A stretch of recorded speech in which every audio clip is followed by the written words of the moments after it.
The latest census numbers show nearly 16% of those in our state under the age of 65 don't have insurance. In fact, Georgia ranks among the worst states in the country for the uninsured. Now, Governor Kemp is unveiling a plan he says will make tens of thousands of Georgians eligible for government-backed health insurance. 11 Alive's Doug Richards explains what the government is pitching and why critics say it simply does not go far enough.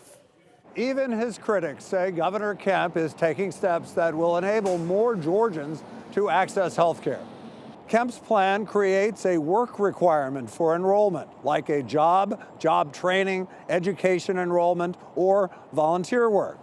If it's 80 hours per month, those Georgians can earn access to insurance coverage or Medicaid and will be required to pay a premium for the coverage. Critics say Kemp's plan will still leave hundreds of thousands of Georgians uncovered with no health insurance. We have a plan for, wholesale health care plans in Georgia, from, people that are under 100% of the poverty level to lowering private sector health insurance costs. And look, Medicaid expansion that the other side's been talking about, it doesn't do anything to lower hard-working Georgians' private health insurance. Critics say Kemp's plan will still leave hundreds of thousands of Georgia uncovered by health insurance. I think right now we are doing a disservice to Georgians when we say it's a patient-first plan, when it really doesn't, to me, underscore the needs of patients.